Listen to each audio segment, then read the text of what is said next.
नमस्कार आप सभी को। मैं विश्वनाथ सोनी। जैसा कि आज का मेरा विषय है एआई क्या है।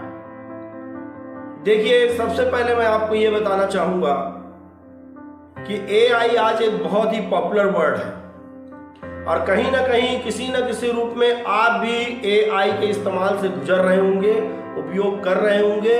हो सकता है जानते हुए, हो सकता है अनजाने में। एआई के पहले हम फुल फॉर्म को जानें तो आर्टिफिशियल इंटेलिजेंस। आर्टिफिशियल शब्द आप भी जानते हैं, ऐसी सारी चीजें जो मनुष्य द्वारा निर्मित है, कृत्रिम। इंटेलिजेंस का मतलब यहां पर आपके बुद्धिमत्ता से, आपकी बुद्धि के कार्य करने के तरीके से है, एल्गोरिदम या पैटर्न से है। तो हम उसको एकदम सरल भाषा में कहें कि आर्टिफिशियल इंटेलिजेंस, इसको हम एकदम सरल यदि करके बोलें तो कृत्रिम बुद्धि या कृत्रिम दिमाग, एक ऐसा दिमाग या एक ऐसी बुद्धि जिसको मनुष्य द्वारा निर्मित किया गया है। देखिए, ऐसे समझ में नहीं आएगा, इसको और सरल कर देता हूं मैं आपके लिए। पहले आप ज्ञान प्राप्त करते थे। बताइए, आपके ज्ञान प्राप्त करने का आपके दिमाग में आपको सिर्फ ना भगवान ने सिर्फ भेजा दिया, मगज दिया है। उसके अंदर नॉलेज कहाँ से एक्वायर होता था, आप ये बताइए। किताबें पढ़ के, किसी गुरुकुल में जाके, विद्यालय में जाके, कोई मदरसा में जाके, कोई गिरजाघर में जाके, बुजुर्गों के साथ बैठ के, बस स्टैंड, रेलवे स्टेशन में जाके, इन तरह तरह की चीजों को आप देखते थे, सुनते थे, पढ़ते थे, तो आपको नॉलेज एक्वायर होता था। और यही नॉलेज अंदर एक्वायर होके जब स्थिर रूप में आती है तो बुद्धि कहलाती है। ठीक है, आज नॉलेज एक्वायर करने के साधन बढ़े हुए हैं। आज आप मोबाइल से, कंप्यूटर से, there are so many kinds of gadgets, sound systems, messages, there are so many kinds. ऐसे कई साधन हैं जिससे आप नॉलेज आज एक्वायर कर रहे हैं। यही कारण है कि नॉलेज का स्टैंडर्ड पहले की अपेक्षा आज बढ़ रहा। कारण क्या है कि नॉलेज एक्वायर करने के सोर्सेज बढ़ रहे हैं। नॉलेज इजली आपको वन क्लिक पे अवेलेबल है। गूगल में सर्च करेंगे तो देर जो आपके सिर्फ एक वॉइस बोलने पर पूरा नॉलेज एक्वायर हो रहा आपको विकिपीडिया के रूप में। अब आप इस नॉलेज को जो एक्वायर करते थे, उस नॉलेज को या ज्ञान को आप किस चीज के लिए उपयोग करते थे? वर्गीकरण के लिए, बुद्धि लब्धता बढ़ाने के लिए, कौशल विकास के लिए, एकीकरण करने के लिए, विश्लेषण करने के लिए, चयन करने के लिए, अलग अलग कार्य के लिए आप इस जो ज्ञान को इकट्ठा करते थे, उसको जो है आप उपयोग करते थे। ठीक है, ये तो हो गई एआई क्या है, नॉलेज कहां से एक्वायर किया जाता था, इस नॉलेज को एक्वायर करने के बाद इसके उपयोग क्या होते थे। अब हम बात करेंगे एक नए कंटेंट वर्ड पे जिसे हम कहते हैं एल्गोरिदम या पैटर्न। आप चाय बनाते हैं, क्या करते हैं आप चाय बनाते समय? कोई तो एक तरीका होगा जिससे आप चाय बनाते हैं कि पानी डाले, उसमें चाय पत्ती डाले, अदरक डाले, ठीक है, चाय पत्ती डाली, उबाले, जब वो उबल गया तो अपने उसके अकॉर्डिंग जो है मिल्क मिला दिया।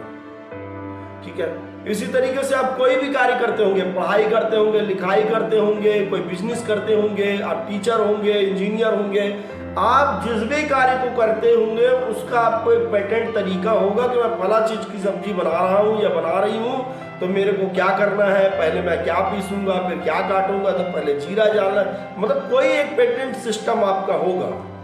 इसको ही हम पैटर्न या एल्गोरिदम कहते हैं।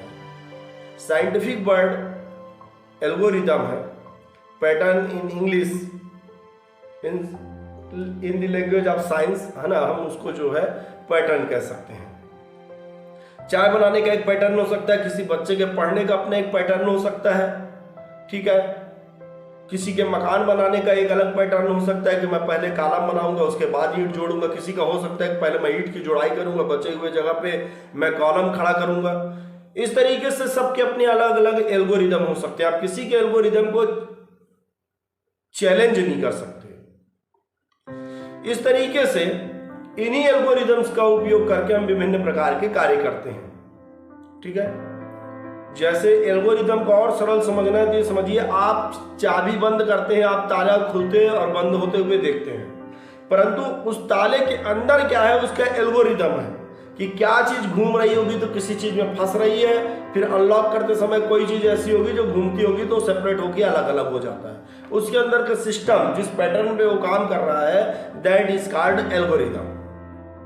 अब प्रश्न मेरा यह है कि अगर इसी एल्गोरिदम को, इसी तरीके को, इसी पैटर्न को अगर किसी मशीन के अंदर पुटअप कर दिया जाए, जो आप कार्य करने का जो आपका पैटर्न है, बिल्कुल इसी पैटर्न को, इसी एल्गोरिदम को अगर किसी मैकेनिकल के थ्रू अगर करवाया जाए, किसी मशीन के थ्रू करवाया जाए, तो क्या वह मशीन कार्य नहीं करेगी? Have you seen robots?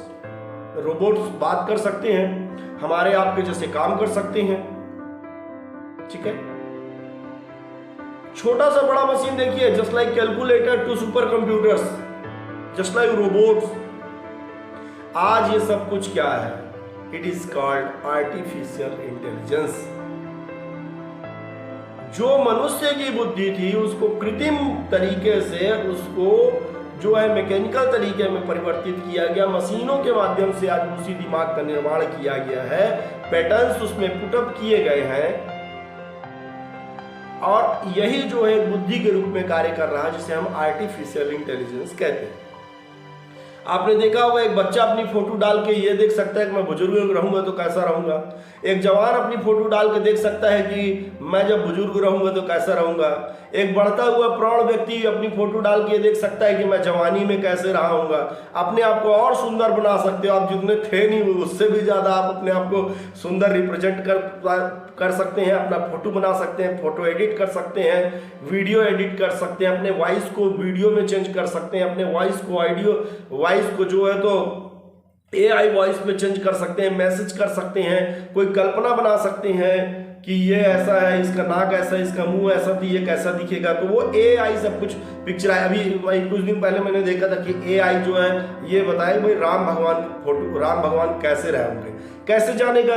उसके अंदर एक पैटर्न सेट है, किसी ने डाला कि नीलम श्यामलम कोमलांगम सीता स्वरूपितम बाघ भागम पाणव महासायकम चारु चापम नमामि रामम रघुवंशनाथम। आप डाल दीजिए उनका बॉडी स्ट्रक्चर कैसा था, पुराणों में सब कुछ लिखा हुआ है कि कैसे दिखते थे। बस उसी को एक्सेस करके सारे डाटा को वो कृत्रिम दिमाग आपको एक पिक्चर शो कर देगा कि it may be A picture of Shri Ram. मैं नहीं कहता कि ये सही होता होगा 100%, ठीक है, परंतु एक एक्सेस करने के लिए उसके पास माइंड है जिसको आर्टिफिशियली तैयार किया गया है। चूंकि ये दिमाग मनुष्य द्वारा निर्मित है, इसलिए इसको AI या आर्टिफिशियल इंटेलिजेंस कहा जाता है। अब बात आती है भाइयों कि क्या ये हमारे लिए फायदेमंद है? बिल्कुल हमारे लिए ये फायदेमंद है। आज हम तरह तरह के कार्यों में इसका उपयोग कर सकते हैं, बहुत जल्दी कार्य कर सकते हैं, कार्य करने की दक्षता में विकास होगा। परंतु जितना हम इसके फायदे की बात कर रहे हैं, हम इसके नुकसान को डिनाई नहीं कर सकते। क्या हमारी लैक ऑफ नॉलेज हमारे अंदर नहीं होगा? जब हम दूसरे के नॉलेज पे फुली डिपेंडेंट हो जाएंगे, अपने पैटर्न्स कौन बनाएगा? जब AI के पैटर्न पे ही काम करना है। आप अपने पैटर्न्स नहीं करेंगे, आप नॉलेज एक्वायर नहीं करेंगे, आपको सारा नॉलेज इजीली अवेलेबल रहेगा, आप टेक्स्ट बुक से दूर होते जाएंगे क्योंकि आपको सब कुछ बना बुनाया मिल रहा है। आपकी मेंटल एबिलिटी कम होगी, आप किसी चीज को मेमोराइज कर। आज आपको कितने लोगों का फोन नंबर याद है? बिल्कुल याद नहीं होगा, 2 4 6 से ऊपर, क्योंकि आज हम जो है इन मशीनों पे डिपेंडेंट है। तो मशीन तक तो बात ठीक थी, पर जब बात आती है AI पे तो इसका दायरा और अधिक बढ़ जाता है, क्योंकि इसकी बुद्धि क्षमता, इसके कार्य की क्षमता, इसके कार्य की एक्यूरेसी हमारे कार्य की एक्यूरेसी से बेहतर और अच्छी है, ऐसा मेरा मानना है। तो कहीं ना कहीं जैसा कि आप और हम सभी जानते हैं कि science is a good servant but it is a bad master. हमें याद रखना होगा कि विज्ञान एक अच्छा नौकर हो सकता है, एक अच्छा मालिक नहीं। अगर ये सेशन मेरा पसंद आया हो तो प्लीज़ इसे लाइक शेयर और सब्सक्राइब करें, और मेरी इस मेहनत के लिए अपने समर्थन के रूप में चैनल को सब्सक्राइब अवश्य। Thank you.